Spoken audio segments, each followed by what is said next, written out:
Ronnie O'Sullivan, the most talented, iconic, and naturally gifted snooker player to ever pick up a cue. The best of the best. The one who made snooker look effortless, like it was all a joke, a game played in his own dimension. And yet, somehow, also the worst of the worst. Because while Ronnie has given us some of the most magical moments ever seen on a snooker table, he's also gifted us a highlight reel of chaos. Of walkouts, tantrums, mind games, and meltdowns so outrageous they could fill a Netflix series called The Genius Who Couldn't Be Bothered. This isn't the Rocket's greatest hits. This is pure Ronnie O'Sullivan self-destruction. Moments where brilliance turned to bedlam, and the sport of snooker just stared in disbelief. Let's start in 2006, the infamous UK Championship walkout. O'Sullivan facing Stephen Hendry in York. Two titans of the sport, two men who redefined snooker's modern era. It should have been an instant classic. Instead, it became one of the strangest moments in sporting history. Ronnie trailed 4-1, missing balls he could have potted blindfolded.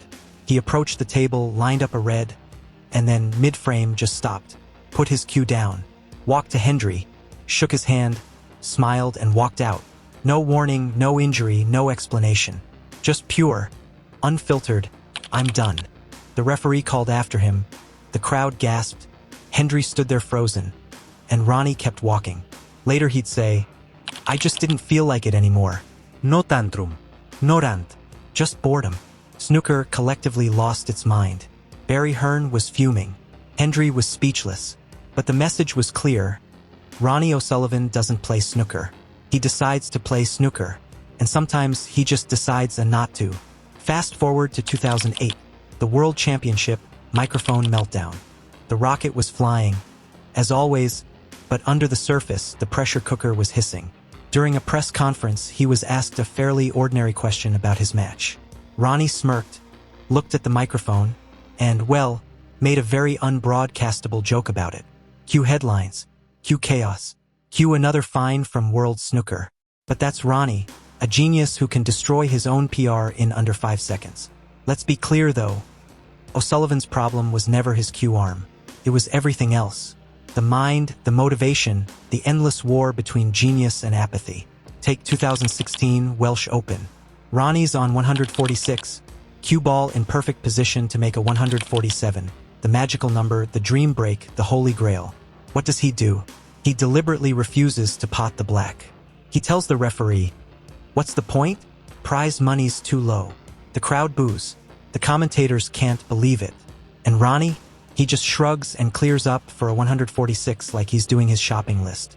It's the most Ronnie O'Sullivan thing ever, simultaneously brilliant and infuriating. He was right, technically. The 147 bonus had been cut. But only Ronnie could turn snooker's purest moment into a moral protest. And it wasn't the first or last time he'd turned the game into performance art. A year later, in 2017, he mocked World Snooker by imitating referees and jokingly offering to take over as tournament director mid-match. Ronnie versus snooker, the eternal battle. But sometimes the chaos wasn't rebellion, it was collapse. Let's rewind to 2005, the World Championship quarterfinal against Peter Ebdon. The slowest, most excruciating match ever played. Ronnie's rhythm, his lifeblood, was ripped away by Ebdon's glacial pace. And by frame 15, he'd mentally checked out. He slumped in his chair, muttering, smirking, potting balls one-handed just to keep himself sane. Ebdon eventually won 13-11, a result that felt less like victory and more like psychological warfare. Afterwards, Ronnie admitted, "It was like torture." And that's the thing about O'Sullivan. He's a Formula One car trapped in rush hour traffic. He doesn't break down because he's weak. He breaks down because the game slows down. Of course, when you live that close to the edge, sometimes you fall. And in 2010, it happened again at the crucible of all places. Facing Mark Allen, Ronnie spent entire frames wandering mentally elsewhere. He forgot the score, asked the referee how many points he needed for the frame. He even tried to concede when he was still technically alive in the frame. At one point, he told the ref, "I just want to go home." Imagine that. The game's most talented player, at the sport's biggest venue, telling everyone he's had enough halfway through a match. He lost 13-11. The post-match interview? Brutal. He said, "I can't find any motivation. I don't even know why I'm here." Ronnie wasn't just fighting his opponent. He was fighting himself. And then came 2012, the turning point, or so it seemed. O'Sullivan reinvented himself, hired Dr. Steve Peters, mastered his demons, won another world title. But even then, the chaos followed him like a shadow. In 2013, he returned after taking an entire year off. No tournaments, no warm-ups, nothing. And won the world championship again like he'd never been away. But then in 2015, he refused to pot a ball because the rest was missing. He literally would not continue until someone fetched him a new rest. Then he broke a camera lens by accident. Then he apologized mid-frame. All within the same match. Nobody else could do this and still win. But for every comedic meltdown, there were darker ones too. The 2001 World Championship against Hendry again. Ronnie punched a press wall out of frustration. He later admitted his personal life was a mess. It was chaos outside, chaos inside, chaos on the table. And yet, even through all that, he'd pull off genius. That's the contradiction.